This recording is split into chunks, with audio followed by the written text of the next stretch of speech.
Welcome back to another episode of Heavy Wireless, a podcast focused on wireless networking. And this is part of the Packet Pushers Podcast Network. And today we're talking with Adrian and Nigel. Both have been around in this wireless industry for a long time, but today's focus is specifically on a new book that just launched a couple days ago on Wi-Fi Explorer Pro. Adrian, how are you? Hey Keith, how are you? Thank you for having me. Well, thanks for writing the world's best troubleshooting tool for Wi-Fi. I think your tool's been fantastic. I use it. It's like the number one tool I pull out to work on. So first of all, my thanks. You've done a fantastic job of doing that. But today we're going to talk about the book that Nigel's written. Nigel, how are you doing today? Yeah, good. I'm glad to be here. Thanks for inviting me onto the podcast. Your book, or should I call tome, it's a monster. 450 pages long. When you first started writing the book about Wi-Fi Explorer Pro as the app, what made you want to get involved in even writing such a monster of a book? Well, originally, I've used Wi-Fi Explorer Pro for years, and it's one of those apps that you fire it up and it just works out of the box. You don't have to think too much about it. You fire it up, start scanning, get lots of good data, and I sort of used it in that fairly sort of vanilla mode of operation for many years. A little bit of filtering here and there to sort of filter things down to the networks I wanted to see, but never really dug into the depths of it.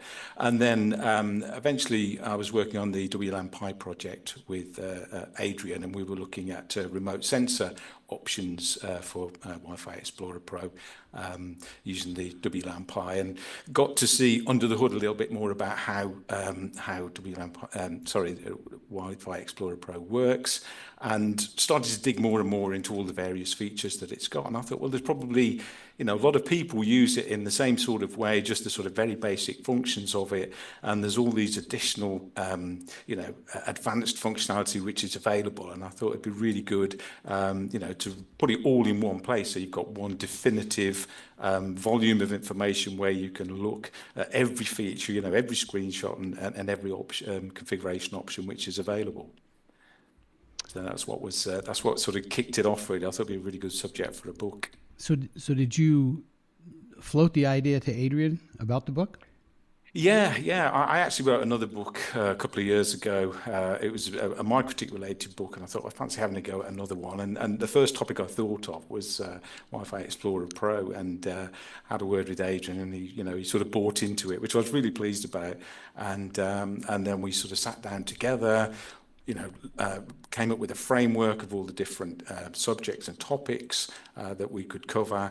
And once we actually got that together, I sort of got down to, generating a lot of the actual text with Adrian sort of looking over my shoulder the whole time to make sure it was technically correct and, represented the way the product works and the data that it can actually produce. Adrian, what do you think when you get a call and say, I'd like to write a book about your software? Well, I was very excited. To be honest, writing some sort of user manual or user guide crossed my mind before, but writing a book was, something completely different, and I thought it was a great idea. So the moment Nigel contacted me, I said, yes, let's do it. So yeah, I'm very happy about the whole process and the final result. Me personally, thank you for saying yes to this, because I think this is going to be a fantastic resource guide for anyone who uses your software. Well, before we get into the book, Adrian, why don't you give us just a little history about your little company, Intuitive Bits, and the software you produce? Yeah, so it all started back in 2009 when I wrote my first app. It was a Wi-Fi scanner for the iPhone. Sadly, 3 months later, Apple decided to block Wi-Fi scanners on the iPhone, so that was a dead end right there.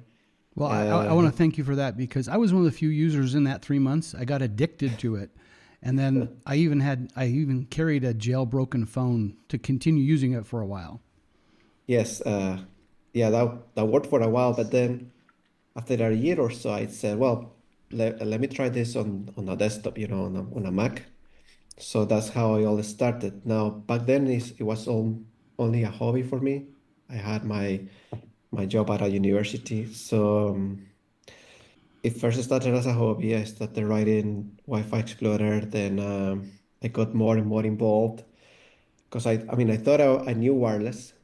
When I was working at the university, I was doing research on network networks. And I thought I knew wireless, but then I started working on the app, and then I started to get more involved, and I said, no, I definitely not know wireless enough. So I got involved in the CWNP program, trying to get certified CWNA, and then started attending WLPC. And by 2017, I think I came out with a pro version of Wi-Fi Explorer. And in 2020, when COVID came, I decided to quit my job at the university and started doing this full time. So that's how Intuit, my company, started. Uh, yeah, so it's been like about 15 years working in first the Wi-Fi Explorer, standard version, and then the Pro version. And what's funny is that the app it has the same look and feel since the beginning, because that was my goal throughout all these years. Like, keep it simple, keep it at least for the user interface, the first thing that the user sees when they launch the app, keep it simple. But that doesn't mean it's loaded with a lot of powerful features, and that's why the book makes a lot of sense, because many people don't know about many of these features. And yes, the online help is good, but it doesn't. First of all, it doesn't have any pictures, so sometimes it's hard to convey the message with only text. And I think the book does a great job on guiding the user into finding these powerful features that I'm pretty sure many of them are missing out. Well, let's move on and talk a little bit about the book. Nigel, you included in the first couple of chapters are more generic 802.11, and tell us why you included that before you jump into the meat of the software. When I started the book, I thought I want this to appeal to a wide audience of people, because there's going to be a wide audience of users out there. There are going to be people who are sort of, basic network technicians who maybe only have very, sort of high level knowledge of 802.11 and Wi-Fi networking, but also there'll be people who are CWNEs who know the subject inside out. And so I put some high-level information there about Wi-Fi networking, so that people at the the lower end of the the sort of knowledge level would understand, at least have a view of the basic topics they would need to know to understand the data that's been retrieved by Wi-Fi Explorer, and how it's been retrieved. So by giving you that baseline, we can then build on that to explain, how the data acquisition works, the types of data that you'll be able to see using Wi-Fi Explorer, and it just gives you that base to build on, so that all readers are sort of starting from the same basic understanding of the subject matter. Well, it's definitely not even a CWNA light. I read it as a CWNA and went, oh, I didn't skip it because it wasn't too much. It was just enough to kind of give a reminder. But one of the chapters I like is on data acquisition, not because I don't understand the difference between a probe and a beacon, but how Adrian uses that in his software is kind of important. Can you give us an idea of the different ways that Wi-Fi Explorer Pro can actually collect data? Yeah. I mean, there's a whole host of ways. That there's the using the built-in wireless adapter of the Mac that you've got the actual software installed on, and it can do both active and passive scanning to pull in nearby Wi-Fi networks. So we sort of go into how it works for the local data acquisition and how the different polling processes, scanning processes work. But beyond that, later in the book, we build on things like how we can import data from external sources, and also how we can use things like remote sensors such as the WLAN Pi or maybe a Raspberry Pi, where we're actually doing the the actual scanning remotely and then pulling it back into Wi-Fi Explorer for display in the familiar networks table that everybody knows and loves. Yeah, I personally like the, well, again, I just keep thanking Adrian because he's done a wonderful job on this. The amount of ways you can get data into Wi-Fi Explorer Pro. One of my favorites is people will send me a packet capture and I just drop it on Wi-Fi Explorer Pro because I know the interface.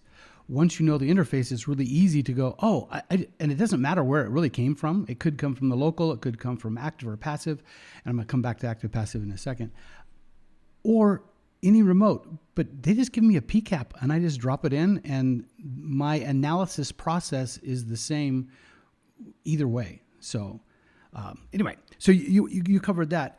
Additionally, it does, and this question is more for Adrian, you added Bluetooth and Zigbee. What was the idea there? Well, I think that was after I added also a spectrum analysis. And the idea there was to complement the Wi-Fi information. So it's not for the tool to become a Zigbee scanner or a Bluetooth scanner or even a spectrum analyzer. It's just to complement the Wi-Fi information so that people can understand better what's going on in the environment, and there is some interference, then they can, if they suspect some interference, they can use the tool to kind of get an idea of what's going on, and then if they need to, they can pull out more complex tools, a dedicated spectrum analyzer, or even some other specialized tools for Bluetooth or Zigbee. Yeah. Well, you mentioned you got involved in the CWMP program and came to WLPC. Both of those are very vendor neutral, and it looks like you made a conscious decision to be vendor neutral as well. You support MetaGeek or Osseum NICs, various Bluetooth NICs, and a wide range of remote sensors. Was that a conscious decision just to be vendor neutral that way? Yes, that was completely intentional. I always loved how we can work together like different vendors in the industry. And I think that's, the goal here is to help the Wi-Fi community, get the best tools. And I think we have to work together to do that. So having all these integrations with different vendors, I think it's just beneficial to the user and makes the tool better for anyone. Yeah. Is that, and again, this is for you, Adrian, is that easier because we have standards, or is it more difficult because not everyone follows the standards the same way? It's difficult because not everyone follows the standards the same way, and even when integrating with these other solutions everybody's doing things differently. So yeah, it gets it requires some effort to come up with these integrations and being able to use different solutions inside the app. Yeah. Well, the net result for those of us who are users of your software is we only need to learn one interface, and then we can bring in the data from any place we'd like to bring it in. Nigel, in writing the book, you got into some of the obviously nitty-gritty of how Wi-Fi Explorer works. Can you just take a minute or two and explain the difference between a passive and an active survey? I'm sorry, shouldn't use the word survey. A passive and an active data acquisition. With the passive data acquisition, Wi-Fi Explorer Pro is actually listening to beacon frames over the air, and it's just sort of scanning across all of the channels that its adapter supports, and it will listen to the beacons, and then it pulls out all of the information elements which it detects in each of the beacons, and it'll be, beacons are broadcast, we're getting 10 per second from every BSSID out there, so there's an awful lot of data coming in there, and it's it can pull in an awful lot of data. But to use passive scanning like that, you generally need some sort of adapter where you can get drivers which will support monitor mode, so that you can actually put it into a mode whereby it can scan and pull that data in. And That's quite tricky to do in a lot of instances unless you've got, as I say, particular adapters and you've got the drivers for that.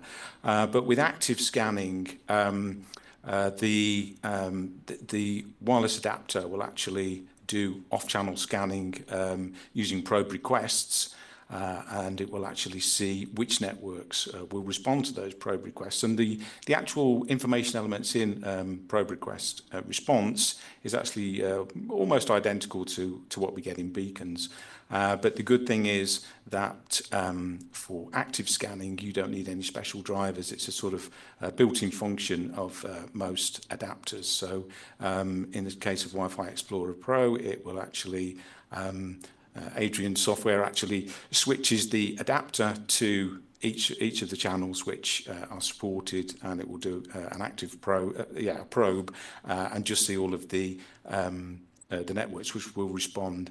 It's a lot more flexible, a lot faster, because with passive scanning, you have to listen for a second or so on each channel to make sure that you're getting all of the response, all of the beacons which may be out there. But active scanning, a lot more flexible, a lot faster, and it supports almost all adapters really that you'd care to use with the software.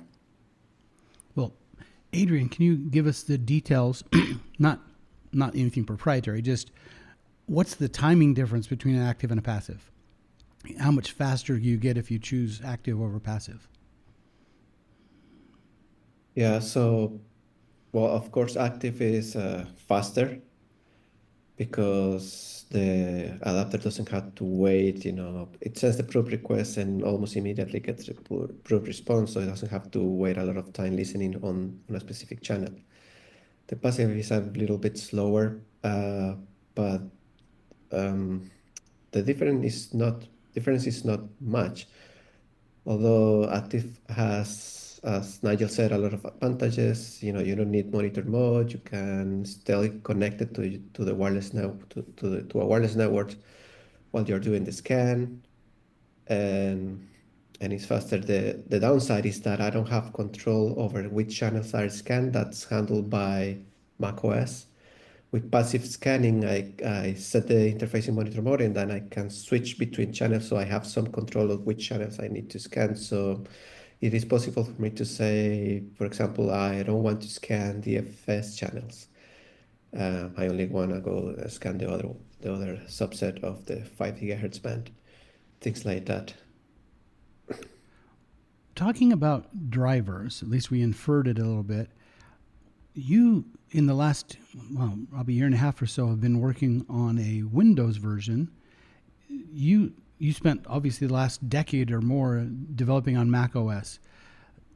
How has that transition to the Windows development platform worked out? Well, it was interesting, and I have never coded anything for Windows before jumping into a version of Wi-Fi Explorer for Windows. But I think at the end, I'm very happy with the first version of Wi-Fi Explorer Pro. It's very similar and in the look and feel to the Mac version, and most of the key features that you can find in the Mac are on the Windows side. But in terms of the technical challenges, yes, Windows was a little bit more difficult because, for example, on Windows, we cannot do passive scanning. It's only active scanning, and it works a little different than on Mac. So in that sense, yeah, I still think Mac is the best option, but for those out there using Windows, Wi-Fi Explorer Pro for Windows is working very well. Well, I've recommended to people for years, if you don't have a Mac, buy one just for Windows Explorer Pro. It makes a great tool that way. And I can't say it anymore because there's a Windows version. If someone was used to the Mac version and they had a Windows box, what kind of differences might they see in the app itself? You said they weren't quite at parity. Yes, so some things are missing on the Windows version, and for example, the spectrum analysis integration the Bluetooth and Zigbee scanning, and some other visualization options. For example, profiles would let you create subsets of columns so you can switch quickly between which columns are displayed in the table. And for example, if you're working on, I don't know, troubleshooting some security issue, then you switch to a profile that has enabled security columns that are relevant to what you're doing. But then if you change to a task where you have to deal with roaming, then you can switch to another profile that has columns that are specific for troubleshooting roaming issues. That's not in the Windows version, although the Windows version you can pretty much any field that from an information element you can convert into a column, and that's that on both versions. I think that's one of the most powerful features that Wi-Fi Explorer Pro has. And in fact, I think adding the advanced details, which is all the drill down of all the information elements in the beacons, was the turning point for the tool to become this powerful and this successful.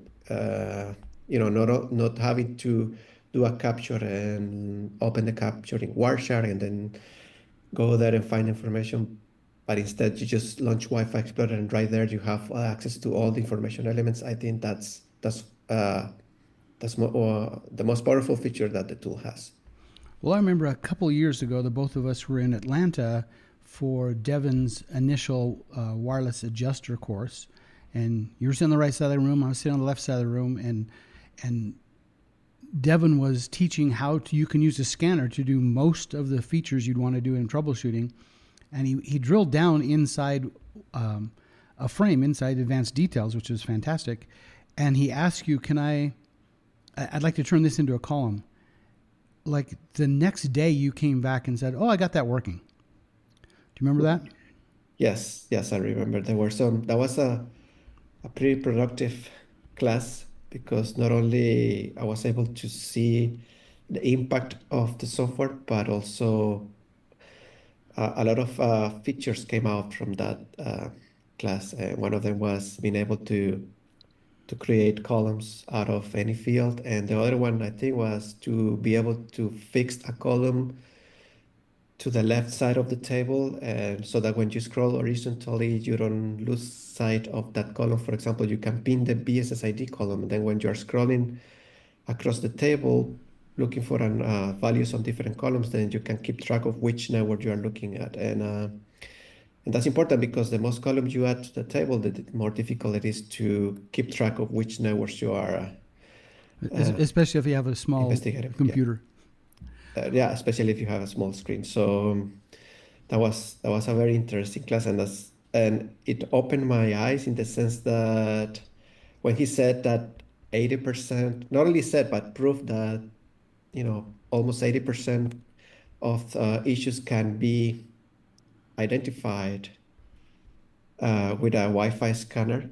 That was like, wow, this is, I mean, the usefulness of a Wi-Fi scanner. I didn't know it was that much. So, and I was happy, of course, because then working on Wi-Fi Explorer, that got me motivated to continue on it and keep adding features that makes the life easier for all the Wi-Fi professionals out there. Well, I'm glad you were there. I was glad I was there. Devin's course on wireless adjuster, if anyone's interested, is specifically a training course on how to use Wi-Fi Explorer to do troubleshooting. Well, Nigel, before we end today, what's the best part of Wi-Fi Explorer Pro? You've spent obviously countless hours, 450 pages of writing. Of all the features, which feature do you like the best?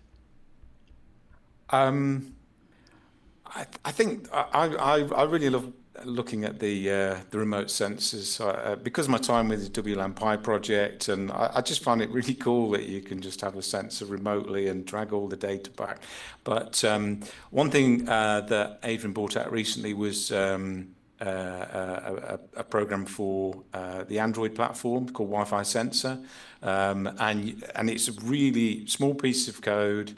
You put onto I put it onto my Android phone. It's literally got an on-off button. You just press it to on, and you point Wi-Fi Explorer at it, and it uses the Wi-Fi NIC of your Android phone to actually pull back the data. And I just think that's so cool. I really enjoyed I didn't know about that before I wrote this, but I really enjoyed playing with that. And if you put something like zero tier on there, that phone can be, the other side of the world if you want to actually pull the data back. So that whole remote sensor area, I find it fascinating. Well, I've read your book now. It's now available. Anyone can buy it on Amazon. As a resource, I think it's a fantastic resource because that zero tier, you have basically a lab exercise in the book, how to set up zero tier, how to set up a Raspberry Pi, how to set up a Debian Pi, how to use the Android tablet, phone or tablet. Well, we're nearing the end of our session today. If people wanted to track you down, Nigel, where would they find you on the webs? If you just go to wifinigel.com, that points to my blog. I've had a blog there for quite a few years now, and there's quite a few articles on there. I haven't done too much with it recently, but all of my content's on there, and that links out to other things I've done, like various YouTube videos, and I did the Wi-Fi for Beginners podcast series a few years back, which still gets quite a few hits, funny enough. So yeah, wifinigel.com, you can find me there. And Adrian, where can we find you? Well, people can find me on my company website. That's intuitivist.com. There you can find all the information about all the apps, access to resources, the blog that I try to keep updated with latest news. They can also find me on Twitter and LinkedIn if they are on there. Well, thank you for your time, both Nigel and Adrian. We'll have all of your links in the show notes, both to the book and to both of your websites. Thank you very much for listening to another episode of Heavy Wireless, part of the Packet Pushers Podcast Network. And if you're involved in Wi-Fi, you really need to get a hold of Wi-Fi Explorer Pro. And if you have a Wi-Fi Explorer Pro, you need to get this new book, The Definitive Guide of Wi-Fi Explorer Pro by Nigel Bowden, and you can find it on Amazon. Thanks, and we'll be talking to you in a future episode.